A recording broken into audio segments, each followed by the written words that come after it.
Welcome back, guys, to Exciting Time with Johnny. I'm Johnny. Today's read aloud is Tinker and Tom and the Star Baby by David Maffeo. But before we start this video, are you subscribed to the coolest read aloud channel on YouTube? Well, if not, what you waiting for? What you doing? Go ahead and click that subscribe button and turn on notifications and give this video a huge thumbs up. In 5, 4, 3, 2, 1. Did y'all do it?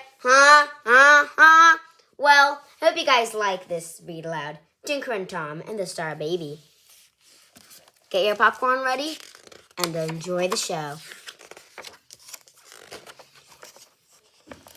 Tinker and Tom couldn't get to sleep, so they sat on the edge of the bed, gazing out the window. They had not been there long when a small bright object went streaking through the sky. "What's that?" gasped Tom. "That's a baby star," Tinker told him. "It's probably got lost and now it's looking for its mother." "Well, that star baby must think its mother is in our backyard," said Tom, as a bright object shot past the window and disappeared over the crest of the hill in the middle of the yard. "Quick, Tom," said Tinker. "That star baby might need some help." Tom followed Tinker down the stairs and out through the kitchen door into the backyard. When they reached the top of the hill, they saw it. The object that had shone so brightly only moments before now glowed ever so faintly. "It's a spaceship!" cried Tinker. Indeed it was, although it looked like a trash can with tail fins and a pointy top. As Tinker and Tom stood looking at the little craft, they thought they heard a small voice crying. Tom rolled the spaceship over, and when he did, a bubble-shaped lid popped open. Inside the spaceship sat a tiny star-headed baby. And when it saw Tom's fuzzy face, it stopped crying and began to coo. Then it reached up and smiled. "It likes me," said Tom as he picked up the baby and hugged it. "Maybe it thinks you're its mother," said Tinker. "I'm not your mother," Tom said, chuckling. "I'm a bear." While Tom held the baby, Tinker exclaimed the spaceship. "It's got a few dents," he reported, "but nothing seems to be broken." "Maybe it's just out of gas," suggested Tom. "Maybe," said Tinker, "but let's take it inside for a closer look." So, Tinker and Tom carried the star baby and the spaceship back to the house. In the kitchen, Tom put the baby on the floor and helped Tinker hoist the spaceship onto the table. Then they found a couple of hammers in a drawer and began to pound out the dents. Meanwhile, the star baby had discovered Fluffy's the cat's food dish. Fluffy, who had been sleeping on a pile of clean clothes, woke up and saw that star baby was eating all her food. Fluffy hissed and prepared to pounce. "Don't you hurt that baby," Tinker warned the cat. Too late.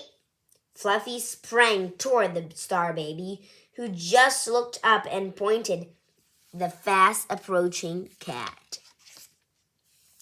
Instantly, Fluffy flipped over onto her back and began to float around the room. The star baby kept eating and pointing, and so Fluffy was joined in orbit by a wide assortment of things, including the toaster, the blender, and several boxes of cereal. A few of Tinker's crayons just joined the procession, making interesting designs on the walls and ceiling as they circled the room. The pounding and acquainted Tinker's father, who came downstairs to see what all the noise was about. "What's going on down here?" he demanded. "We're trying to fix the star baby spaceship," Tinker explained, "so it can go and find its mother." That's when Tinker's father caught sight of a star baby. He opened his mouth to say something, but nothing came out. He could only stare and point, the Star Baby, its mouth smeared with cat food, pointing right back. Tinker's father rose several inches off the floor, spun around 3 times, then drifted back up the stairs. "Hey, Dad," Tinker called after him. "Do we have any rocket fuel?" But his father didn't answer, so Tinker decided to try and make some. He took some orange juice from the refrigerator and poured it into a small hole he found in the rear of the spaceship.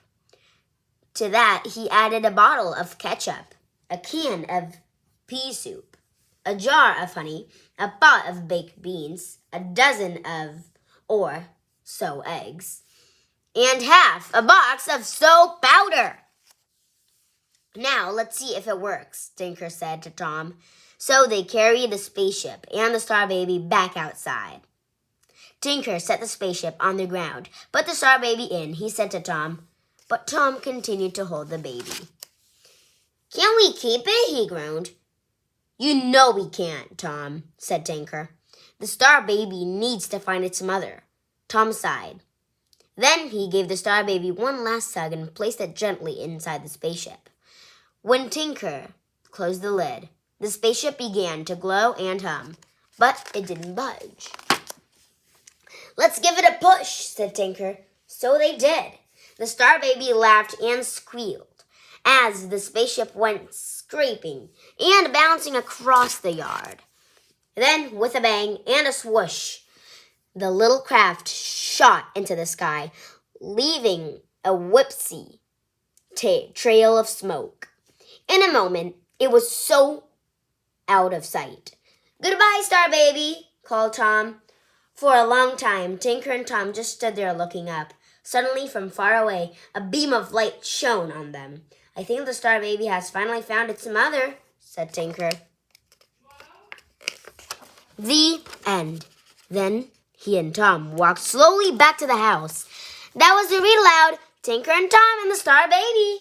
If you guys want to see more exciting videos, make sure to tell family members and friends to subscribe, give likes, and stay tuned. See you in the next exciting adventure. Bye!